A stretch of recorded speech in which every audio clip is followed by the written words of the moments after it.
Good morning, everybody. Welcome to the debrief. Gio, how is oneself? I am really good. It's far enough away from the season. It's close enough to the Euros. Hmm. Going to a food market today later this afternoon. So everything is positive in the world of Geo right now. Still time for it to go wrong, but as I speak right now, I'm good. How's oneself? Last bet. Yeah, I'm all right. I'm good. Not been up long, but apart from that, I'm all good.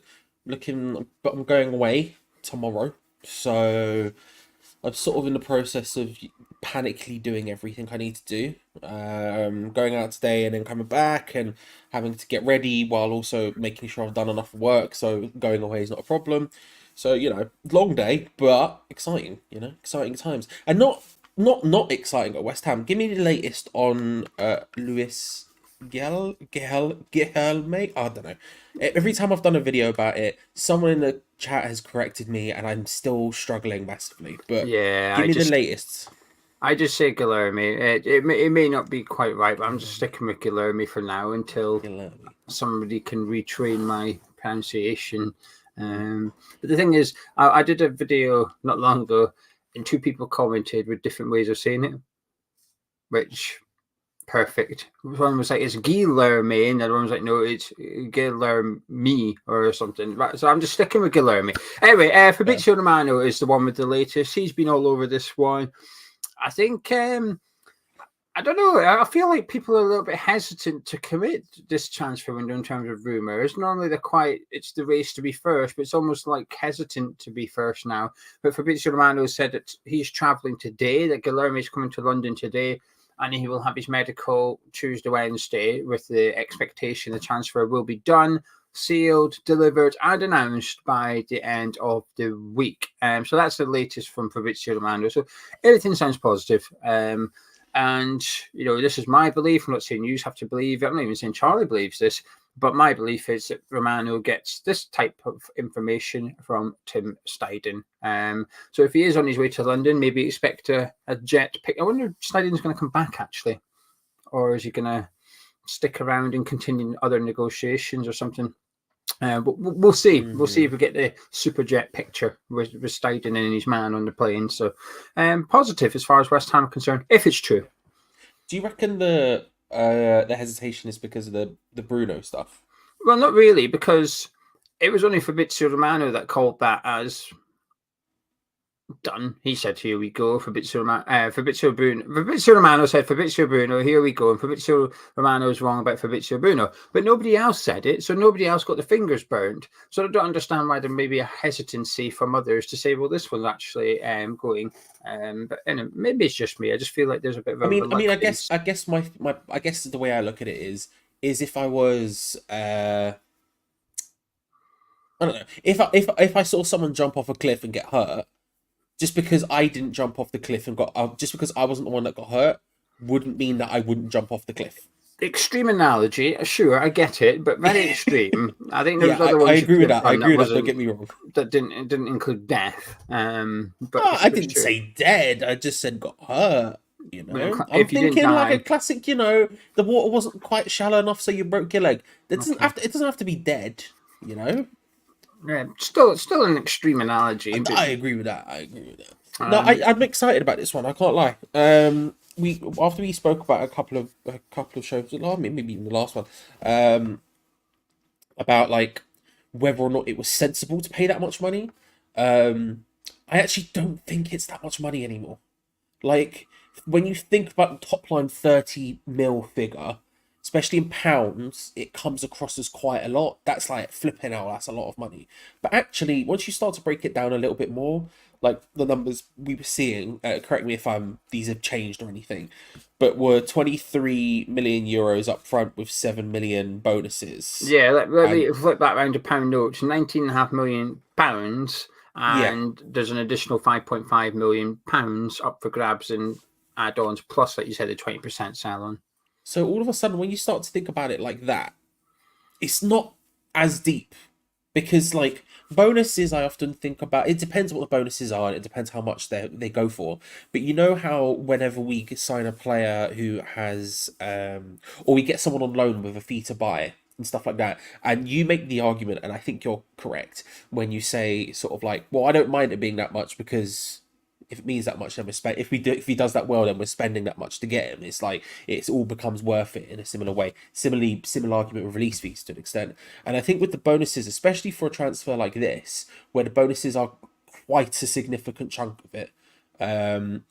Actually, it's not that deep for someone who's going to come in and play second fiddle. You're looking at around about a fee you probably would have paid anyway, which may be a bit much for an 18-year-old or whatever, but like ultimately that's kind of the fee you would have paid for anyway. And then you have the bonuses bit, which is that bit where, well, if he comes in and actually becomes the person we think he is and not a flop, then we're going to pay that much and it's going to be worth it. So I think actually I've come around on the fee quite a lot in the last couple of days, and it's something that we haven't done in a long time, and I'm quite excited to see us do it, even if it's still not the most sensible thing, and I don't think it is. It's an exciting thing, and I'm all for that at this stage. The other thing I would add in terms of the financial aspect of the deal is the wages are likely to be, I say Yes. low. They're going to be a lot, but they're not going to. He's not going to be the highest earner in the squad. I'm assuming this, of course, but I don't think it's a wild assumption that he might only be on 50, 60 grand a week, 70 Yeah. grand a week. So he's still going to be 50% behind the top paid player in the squad. So it balances out eventually. It's a 5-year deal as well, which the contract is until 2029, which makes you life is going quick. 5-year Yeah. deals now take you to 2029. So you hear 29, think that's ages away. It's 5 years away. But that's it. His wage, his financial package shouldn't be as much as other players in the squad year on year. So when you look at it as a whole, he's probably, well, it will be significantly less than James Ward-Prowse, likely, when you take his wage into consideration as well. I'm excited just to discover the player. I've never heard of him. Well, I had heard of him a little bit because there's a bit of hype around him in the attacking players at that club, but I'd never seen him play. I still haven't seen him play. So I'm excited to discover what player we're buying, and I'm looking forward to seeing him at West Ham. And I think it's quite, from the outside looking in, it's maybe quite a clever backup for Paqueta. So if he does end up getting suspended halfway through the season, say suspended, banned halfway through the season or something, that there's a player there that could maybe step into his shoes. Maybe not the full role, as in everything goes through Guilherme, but you've got a player that I think it looks like people that know South American football are excited by this and think West Ham are buying a really good player here. That's enough for me. I'm willing to trust the opinions of people that watch South American football week in, week out, and I'm happy with it. And these aren't people that watch the equivalent of match of the day. No. This is people that watch 90 minutes every week and stuff. So I'm willing to trust those. And if they say it's a good deal, I'm happy with that. I'm excited. I'm looking forward to it. But also, it's the 9th of June, but next week's the 16th. Father's Day, reminder for people, it's Father's Day next Sunday. If you need to go get cards or stuff, or you need to buy something, Hammer's Chat store's there. If you want to get your dad anything from the shop, it'll arrive on Saturday. It will arrive on Saturday. But by next Sunday, we could have our first signing done, sealed and delivered. And it's quite a significant one as well in terms of pound notes and stuff. So this is good. This is promising. You know, apparently Lopetegui wants 4 signings done before he starts, and that'll be 1 done. And I can imagine the keeper is quite assuming Fodringham it becomes 1 as well, that would be 2 done, and quite the easiest one, and not necessarily a difficult one, but one of Steidten's priorities as well. And I think that's a good start before the window's even open. He doesn't even move till the 1st of July, so yeah, I'm happy. I'm happy, Bevo. Yeah, me too. Me too. I mean, with the I hope someone mentioned it up here, but with the will he be coming back with him sort of thing? If it does end up happening, will we be seeing a jet pick? I would be shocked if we didn't. As much as it's probably long to go back if he needed to, I would be surprised if with this sort of level transfer, he wouldn't be sort of going with him and making sure everything in the process is happening and sort of giving him, because he's the person he will have been in contact with, right? Yeah, Steidten would be the person who would have spoken to him personally at this stage, would have spoken to his agent personally, all that stuff. And as much as it isn't as much as it isn't really that deep, if he was like, sweet, speak to you later, wave him off at the airport, and then he goes and finds another random teenager somewhere in the favelas. But as much as that's not a problem, I feel like he seems to have quite a personal approach to all this stuff. You saw it with everything that's happened since he's come here. Every player, we get the jet pick. We get to see him being the person who guides Lopetegui around around the ground and around the training ground and stuff. It feels like he probably has that personal approach to the extent where he might be the one who he would flow back with him just to sort of keep that connection going, kind of thing.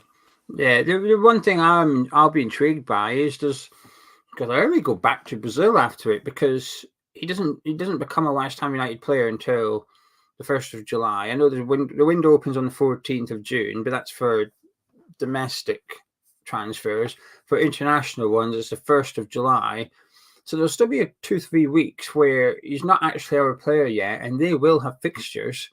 So they'd be well within their right to say, back you come, unless this was part of the agreement. You never know. Maybe that's part of the bulky payment if we're essentially giving them an extra $1 million to not play him for the next 3 weeks and risk injury. We'll have to wait and see. But because if you think about it, you flip it around and keep it domestic based only.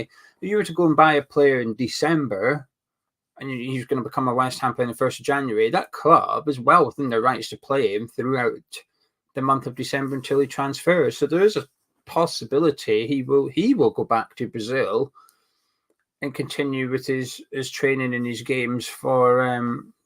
But the thing is, there's Brazil under 20s at the minute as well, so I'm unsure if he's called up and he'll go off with the. Saw a picture of him in the kit training.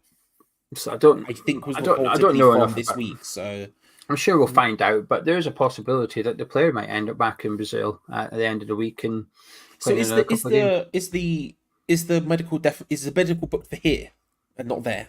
Fabrizio Romano said he's flying today to London, and the medical is Tuesday, Wednesday. Because he's refusing to say. Do you want me to? I'll read his tweet. I'll read his tweet for you. I'll read his tweet because he's too scared to say "here we go" anymore with West Ham. Understandably, he says Louis Guilherme will become new West Ham player next week. Exclusive story confirmed. Louis will fly to England on Sunday, arriving in London with his camp on Monday. Medical between Tuesday and Wednesday, and then it's time to sign until June 2029. That's word for word what Fabrizio Romano said last night. So exciting, man! It's genuinely exciting. I know someone I was trying to find it. I know someone in the chat mentioned Savio previously, and it is always difficult when we spend a lot of money on a very young player to not remember that. But listen, he could be Savio, but he could be Neymar and anything in between. I'm looking forward to it. Exactly. And it's a risky signing, but listen, you can play it safe all the time, which is what I would consider Ward-Prowse. I think he was a very safe signing. He was never going to be a disaster, but I don't think he was ever going to be incredible. He was always going to be a good, strong signing. That's it. And this one isn't that. This one is risky. But if you continue just to do the safe bets all the time, you're never really going to have that player that comes in that exceeds expectations. So you have to gamble. But it's Steidten's job as the sporting director, technical director, Mark Noble's sporting director. Anyway, technical director, it's Tim Steidten's job to use his contacts, to use his staff, to use his knowledge, to use the data. All of this, it's up to him to use everything that he's got at his disposal to come up with the players that lessen the risk and increase the reward as much as possible. That is his job. And I'm hoping he's done it. If he's got it right, happy days. If he's got it wrong, somebody said earlier, this Mark said, Steidten's reputation will hinge on these type of signings. Let's see if he's actually the power. I completely agree. This is what I will judge him on.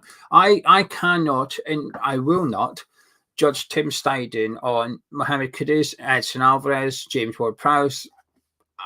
I can't do it. Negotiations, getting the player in, yes, excellent. In terms of spotting and identifying Ajax's two best players, come on, I'm not having that. That's not a difficult job. But if you're going to go to Brazil and pick up an 18-year-old that's made 40 appearances, many off the bench, yeah, okay, I'm going to give you a little bit of. I'll give you the credit for that. I can't remember if I said this on the video. So we've done a couple of videos this week on this. Obviously, everyone has. Yeah. Everyone's been doing videos on this for obvious reasons. And we've both specifically spoken to two separate people from the Copper Club this week, very excitingly. You spoke to Nathan, the host, which I thought was a really, really good video, and actually was the beginning of me sort of turning around my allaying my fears a little bit. And then when I spoke to Cal yesterday, who obviously, like you say, watches South American football, actually genuinely watches it, as well as being a West Ham fan. So thinking about like what positions is he going to play, how's that going to fit into the system, all that kind of stuff. I think I can't remember if I said it on the video with Cal, whether we just spoke about it while we were sitting in StreamYard together talking and after or whatever. I wouldn't judge Tim Steidten because I don't think it's a particularly hard transfer, this one either. Like, and I'm not putting him up there with Kudus. It's a very different ball game. Kudus was in Europe doing it, right? Alvarez was in Europe doing it. It's very different. But likewise, it's not a name that was unheard of, and it's a guy who has stood next to people like Endrick and players like that who have gone for big money to big clubs. So I don't actually.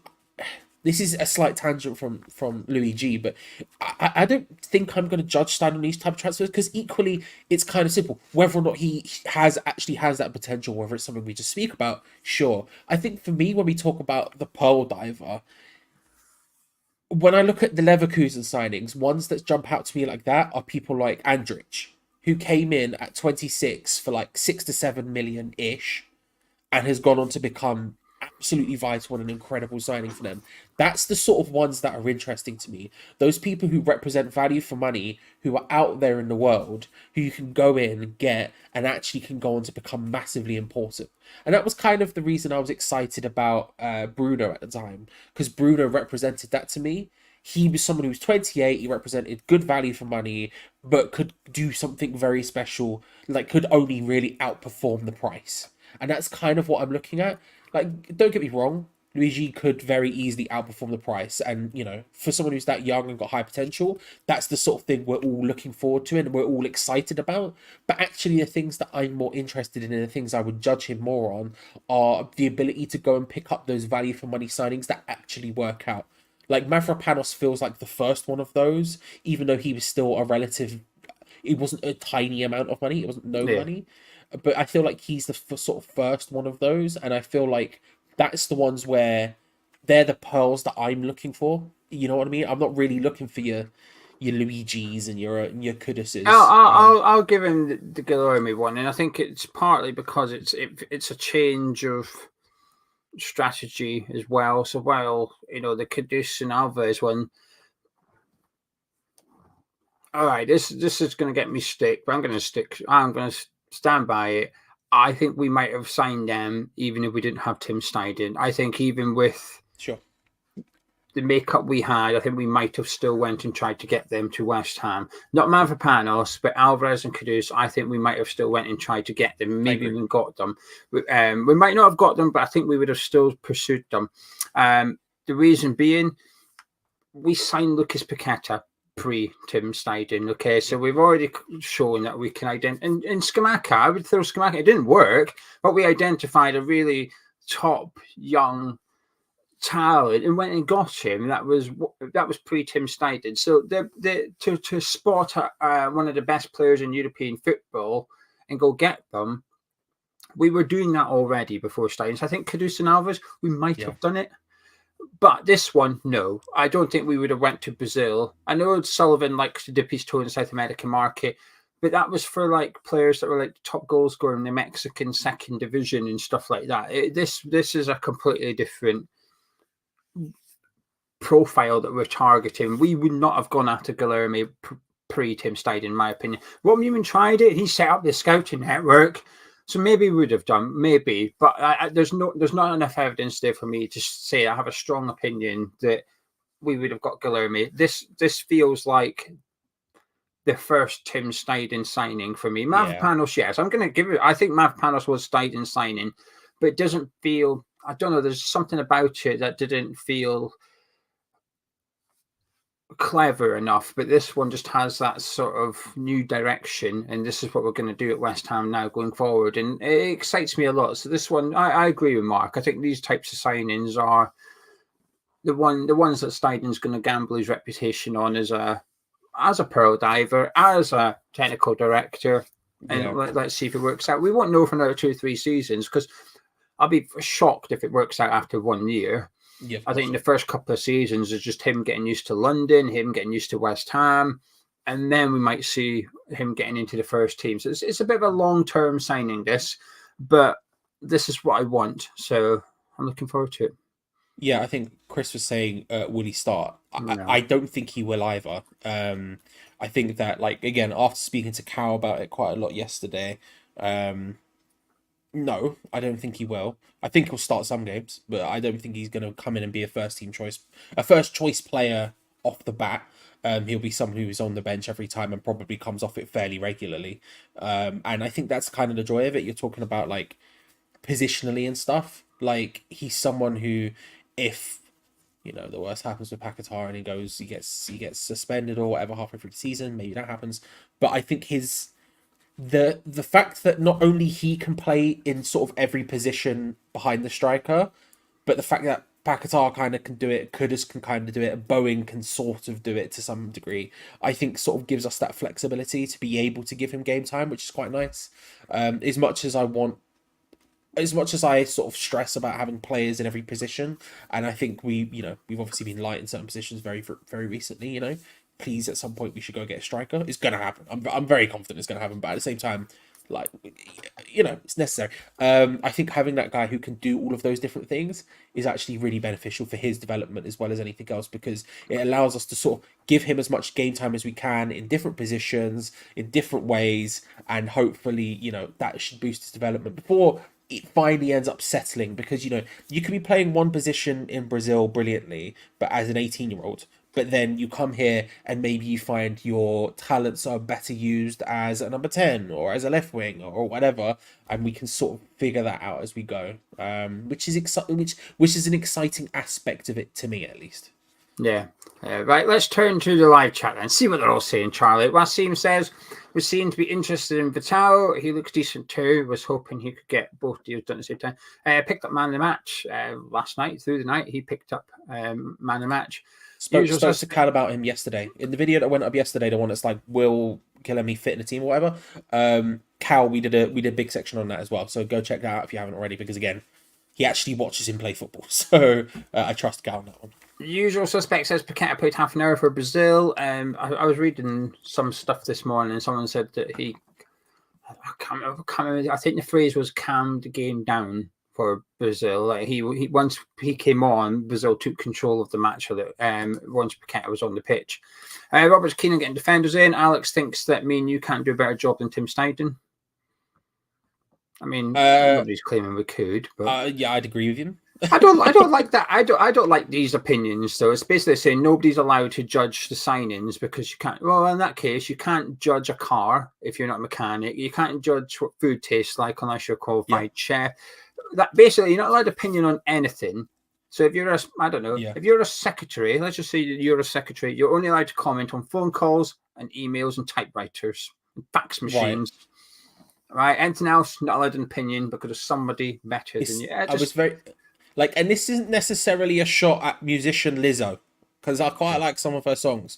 But I remember when she got, I think, probably slightly offended at some reviewers saying some stuff about her album. And on Instagram, she was like, you aren't a musician, you can't chat, sort of thing. And I'm like, what? So you've never had an opinion on a film? You've watched a film and you've gone, that was a film. That's all you can say at that point. You're not allowed, because you're not a director, you're an actor, you can't say anything. I don't like it. I don't like it when someone tells other people. I know it's aimed at me and you, but it could also arguably be aimed at everybody else. You're not allowed an opinion on any transfer room or any player West Ham signed because you're not as good as Tim Steidten. Okay. I hate it. I hate people telling other people what they're allowed to think. Mark says 6'8" goalkeeper. I did see that rumor. Big keeper. Again, someone we spoke about yesterday on that video. Honestly, the moment I found out he was 6'8", highly for it.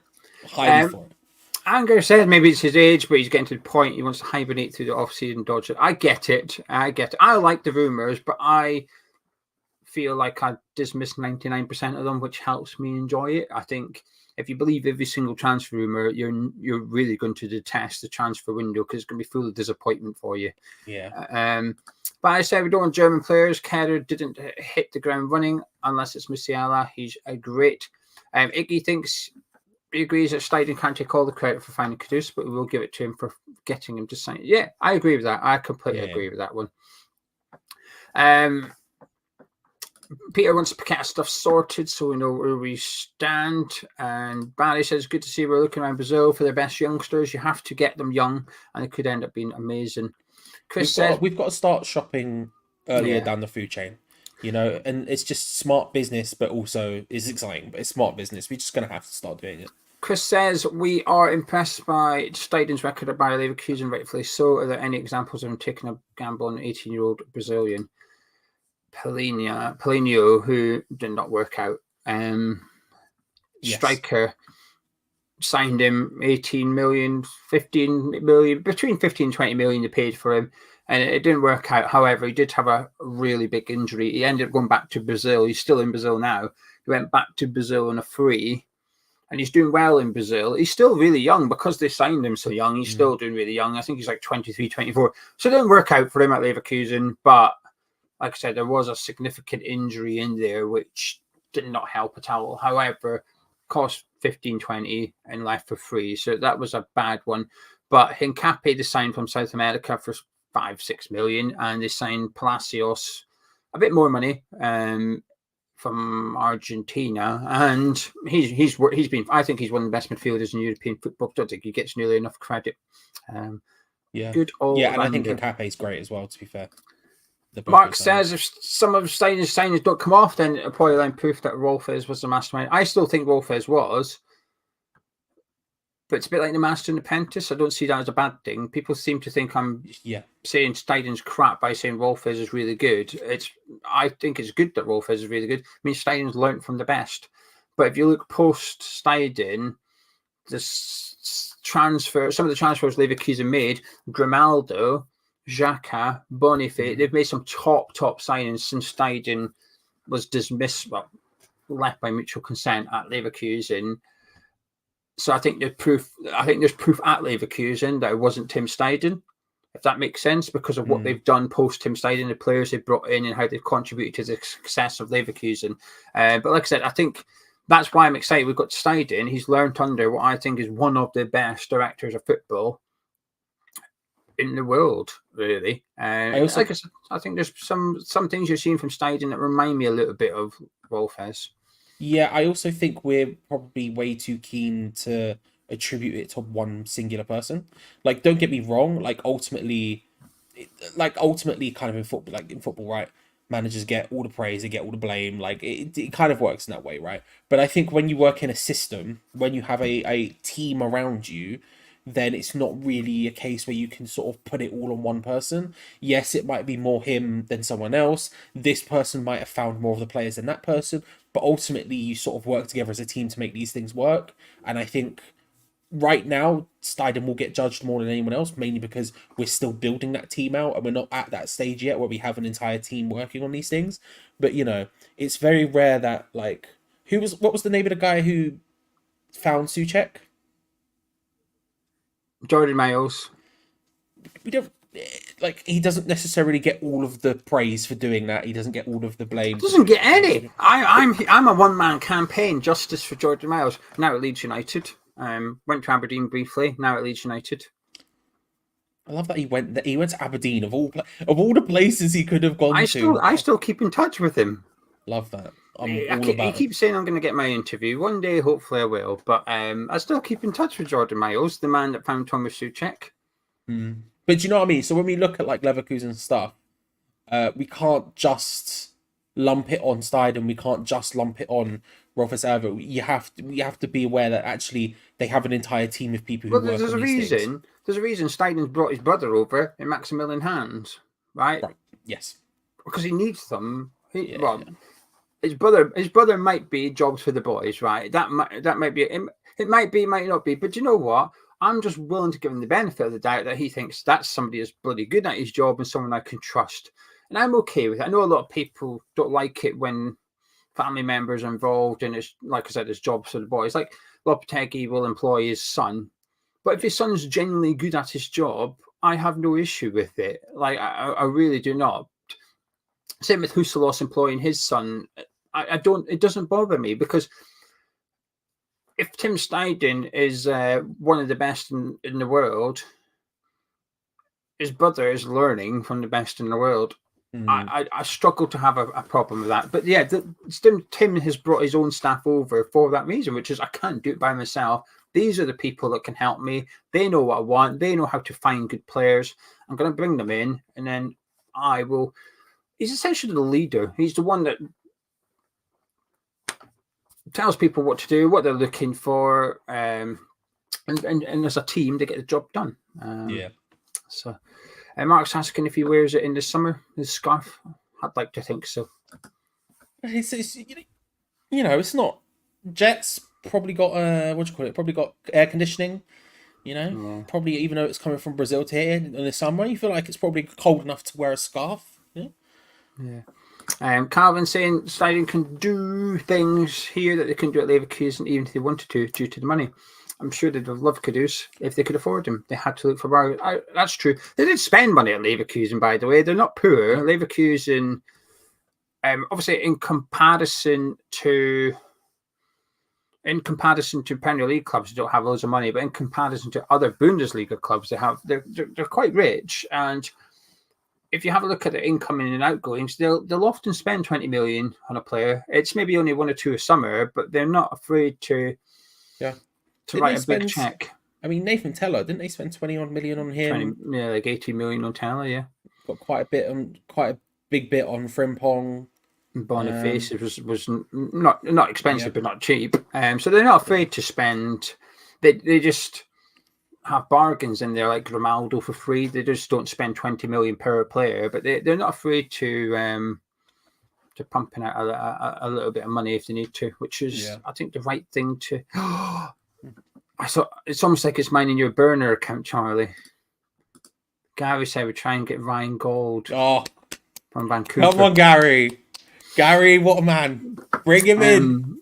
For anyone new around here, including Gary, myself and Charlie are big fans of Ryan Gold, and we have been for 8 years. Since his Dundee United wonderkid days, we've been fans of Ryan Gold and followed his career to Portugal and now to Vancouver, as you said. And obviously being Scottish, I've got that vested interest, which he just doesn't get in the Scotland squad because he doesn't play in Scotland, really, which is insane.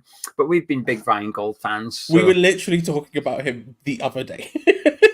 Now and again, maybe once every 3 months, right? We'll come on before a video. We'll just Google Ryan Gold and see what he's up to, like what his form's like, and if he scored or got any assists and stuff. So there's your insight into Hammers Chat. And Alex, you said we can't do Tim Steidten's job. If we did, Ryan Gold would be here, mate. He'd be holding the shirt. He'd be in the scarf. He'd be in the jet. All of it at once. Let's go. Yes, he was. Anger's calling me. I'm Gio, not Gonzo. Gonzo's the little one with glasses, and I was a Danny Ings fan. But like I said, there's someone that used to comment on all our videos saying, "Yeah, but remember, you really want Danny Ings." But I would reply to him every time. So I also wanted Ollie Watkins and Alexander Isak. Yeah, and they would never reply. So it swings and roundabouts, right? Also, Danny Ings, damn fine striker. Yeah, he just didn't work out under David Moyes. That's a separate problem for a separate time. I would argue I was right about Danny Ings because he went to Southampton and bound in goals. But, yeah, because you wanted him for a lot longer than when he was at Liverpool. I wanted him when he was at Liverpool. But my argument was always I wanted him years ago, not 4 years. I wanted him back. Well, I say back. I wanted him in that January to win a relegation battle. But before that, I used to say the value's gone now, which it was. You're paying a lot of money for a guy that he's peaked. But I wanted him years ago rather than 4 years.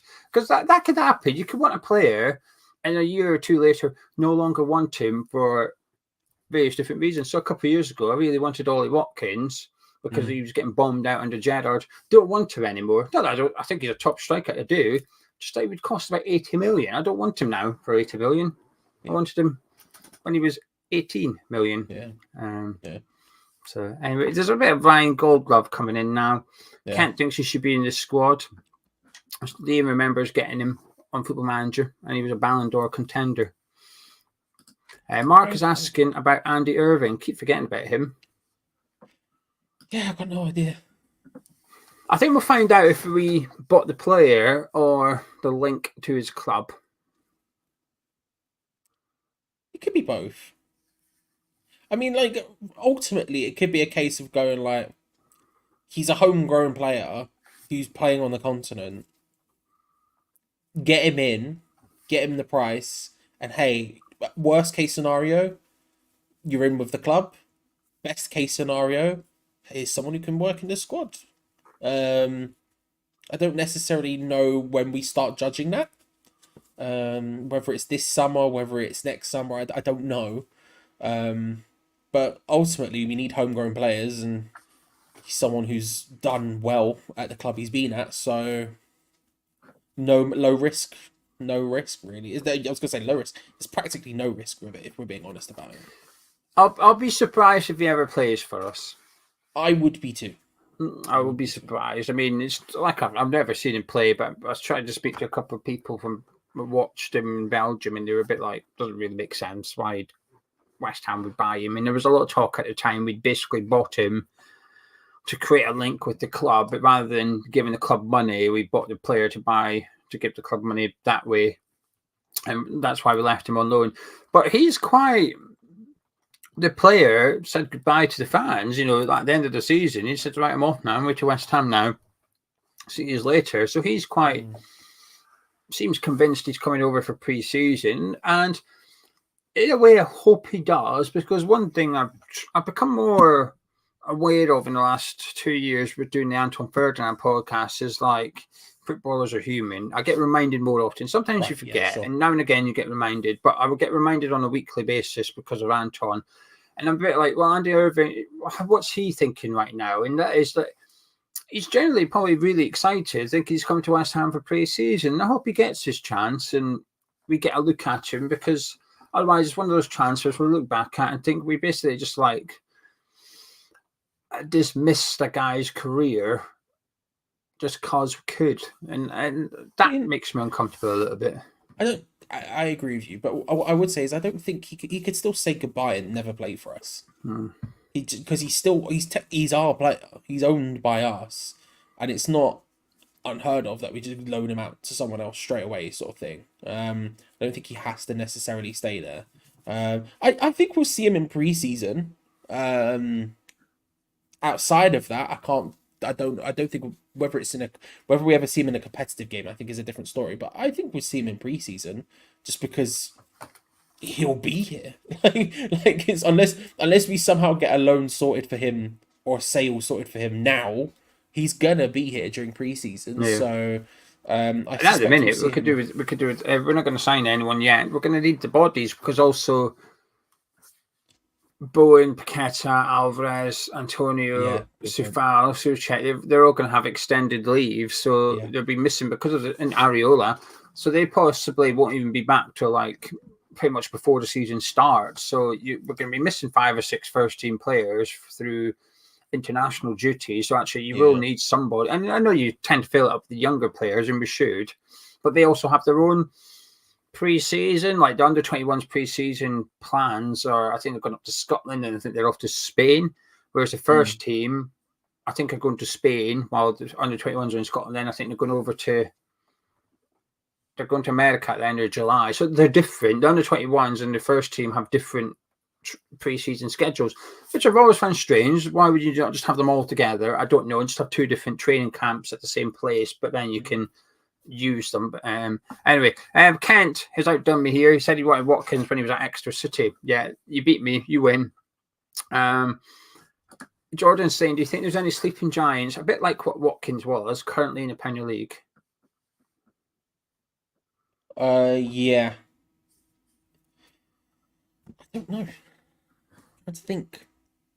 I don't know. Why is my brain just instantly flushed all information? It's gone. Empty.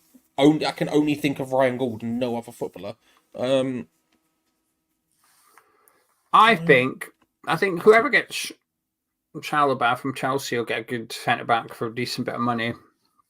Whether his value soars or not, but he's not what you would call True. a solid. He's not a consistent starter in the Premier League. I think he will become one.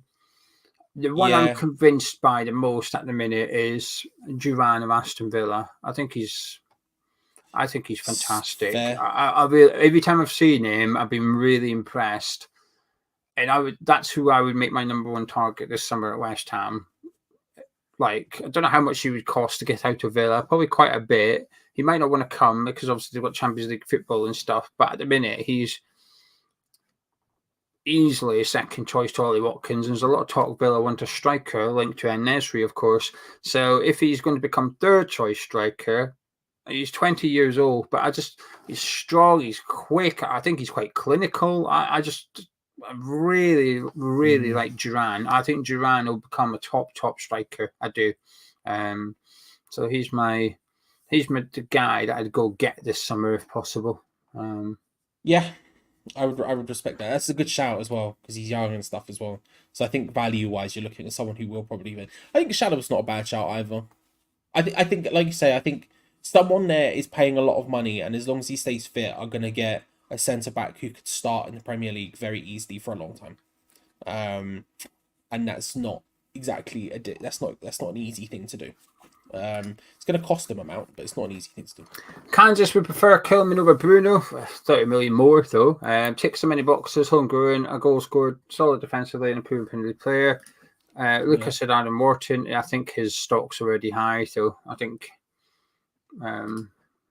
he's already. I mean, he's off to the Euros, so.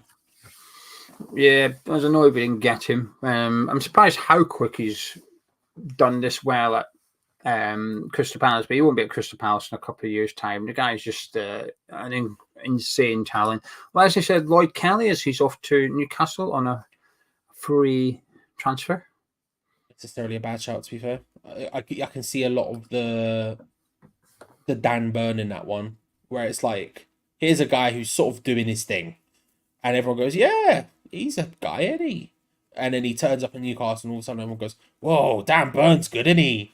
And it's like, I mean, still doing the thing he was doing. But... Going through the clubs in my head quickly. Arsenal, Smith Rowe, if someone can get him out of there and keep him injury-free, there's possibly a really good player in Smith Rowe. How much money would he go for, though? I don't know, 25 million, I don't know. It won't be cheap. Yeah. But I think if somebody can get a tune out of him, Aston Villa have already done Duran. I don't know, name a club. Name two more clubs, and I'll tell you if I think there's anyone there off the top of my head quickly. He's at Bournemouth.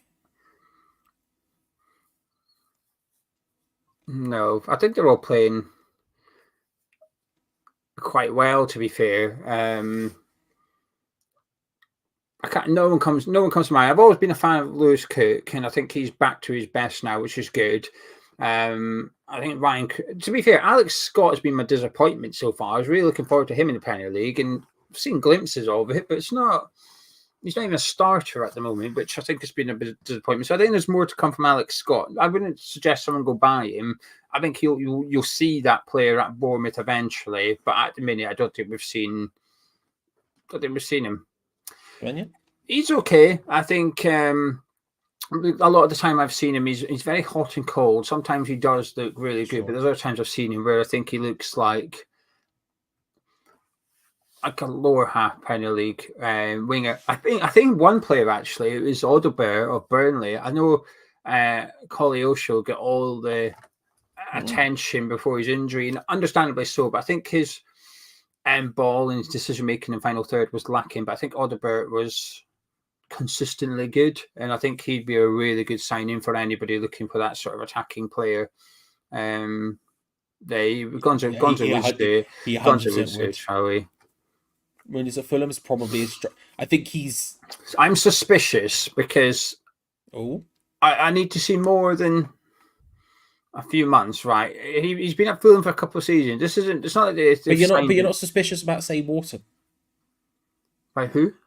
Adam Wharton. Same deal, no? No, because he was good at Blackburn, and then he stepped up, and he's done it. Yeah, but Munoz was probably good at wherever he was before Fulham. He was at Fulham for like 2 or 3 years now. Yeah, He's but only he had, just he had to good. come from somewhere. Yeah, Fulham reserves. Is he not a youth guy from Fulham, is he? He's been there for a couple of seasons now, and he just did nothing. Carry on with your argument. I apologise. I could be wrong. I could Google it. I could be wrong. I'm sure he was at Fulham. He's been there for 2 or 3 years, and he's only just done it this season, and only for a short period of time. Listen, at one point he was the best player in the Premier League for about a month. However, He went to Middlesbrough on loan. there you go. Is that Fulham? What are we talking? Then ignore anything I've ever said in the world. I would not be good at Tim Steiner's job.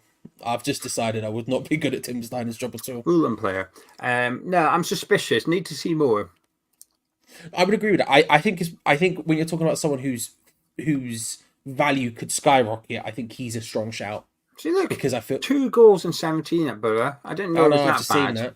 2 goals, right? Again, yeah, but we can't start judging. We can't start judging everyone on loan. Many people have bad looks, but I mean, for example, Callum Marshall. We're not saying he's crap. He had a poor loan, right? But realistically, I think Minners, when you're talking about someone whose value could explode, it's definitely one of them. Definitely one of them. I'm going to say no. I'll not sit on the fence on this one. I'm going to say it won't. Could be wrong, but we'll see. Peter saying thank God we're not linked with Nketiah. He's another player that just hasn't amounted to anything. I think someone has to take a punt on him at some point. And if it works out, it's going to be a beautiful thing. But definitely like a club like Everton, 25 million, and it'll either be incredible or really bad. Adam wants a warning, 2 injury prone for me. A big fan. Wish we got him, but 2 injury prone. Yeah, James Trafford looks like he's going to Newcastle, 16 million. That's a good signing, I think. Listen, worst keeper in the league last year, but also the youngest keeper in the league last year. I think you've got to be patient with goalkeepers. And I think actually having him on the bench to Nick Pope, I don't think is the worst signing ever. Carlton Moore, this is Charlie. Yeah, not the Charlie on the screen, someone in the live chat. Yeah, I do like him, to be fair. Did well last season. I'd prefer Adebayo. If we're getting one of them, I'd prefer Adebayo, but I like Carl Morris as well, to be fair. Wasim says Murillo Forest. I think he's destined for like Man City, to be honest. Like the best. He's just insane. I can't get over how good he is. Bit of the Nathan Ake in there, you know? Yeah. Kent says Ryan Sessegnon on free. Spurs have released him, so you can get him away from injuries. I haven't seen enough of him, to be honest with you. A lot of hype, but I haven't really seen much. Collingwood says Spence as well. I wouldn't want Spence. The guy seems like he's got a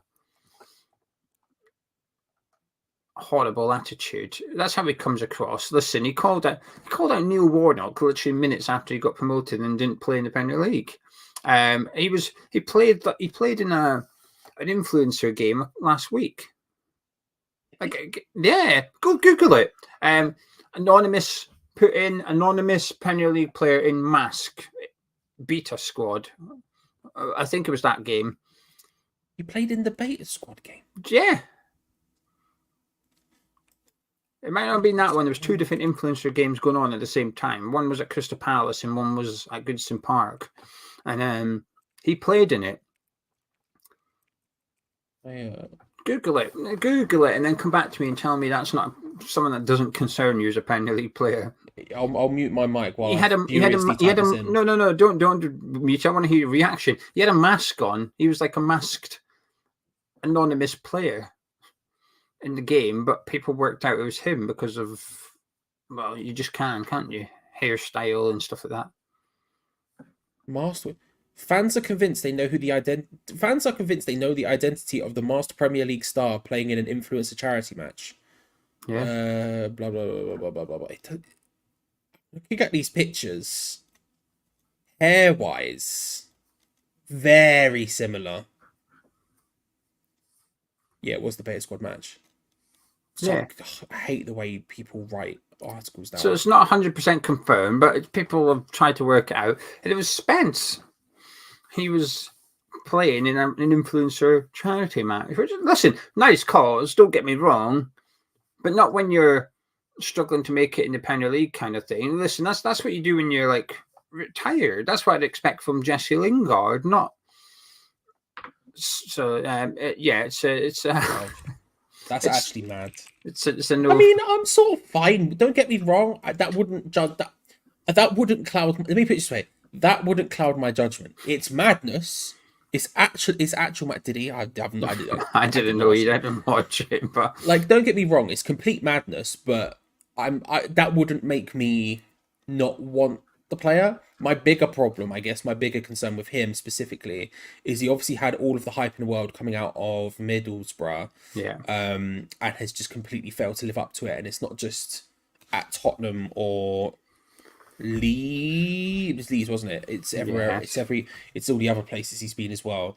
And that's He's a in big Italy concern. now. I think he's in is it Italy, an Italian club? I think he was on loan at for half the season. I think he's expected to go back there. I want to say Genoa, but I could be Yeah, wrong. you're right. You're right, Janelle. There you go. There you go. Have a That's bit of Steidten that. level knowledge. There we go. Yeah, Tim. I don't need a database for that one. So there you go. Iggy said, row of Norwich and Clark of Sunderland. Mark says Joe Bellingham. Not convinced by him. I am not convinced, but he looks like a good championship midfielder, but I've not been convinced. Leslie says McAtee of Man City. I would love McAtee. Big yes. Yeah, you're big on the McAtee train. I am. I think if you can look good in a really poor Premier League team, which Sheffield United was, you've got a little bit of something about you. It would all depend on the price tag, but I think actually I'd much prefer a loan, and I think he would be the ideal replacement for Paqueta, so that he's in the squad. If nothing happens to Paqueta, brilliant. We've got someone there that can step into his shoes without much of a financial commitment, and he can go back to Man City at the end of the season. But if Paqueta does get banned halfway through the season, we've got a really good player here to step into his shoes. So I think McAtee on loan would be a big win for us. I think it would make sense from Man City's perspective because he's not at that level yet. And maybe with an option to buy at the end of the season, not an obligation. I don't like those ones. An option so that if it does work out, something happens to Paqueta. And also just strengthens that sort of relationship between the clubs. And basically also you also have a refund for Calvin Phillips. So we'll have James McAtee. And also if Paqueta gets found not guilty, you want him next season, summer. We'll remember what you did for us on this one.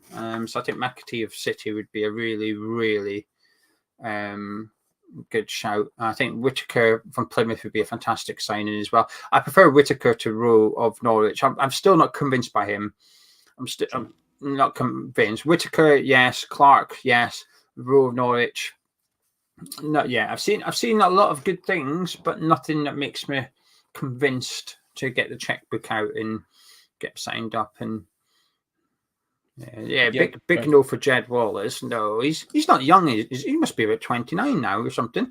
At West Brom, Millwall player at West Brom. Jed Wallace is 30. A year out. Tim Steidten wins this one. But a good player, just not. Nah, it's just. It's like Sammy Smodics of Blackburn. A good player. I know he's a West Ham fan, but listen, I ain't counting that as a reason to sign a player. I count it as a reason to maybe give a player a chance to some extent. I shouldn't, but I do. I do. Hey, Hammer, get him in the team.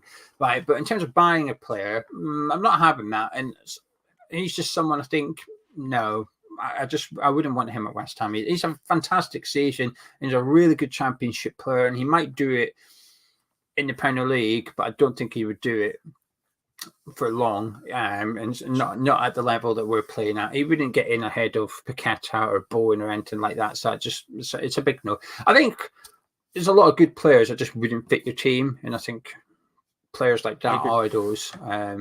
So everyone's just shouting at random names now. I like this video. Yeah, what's that meme?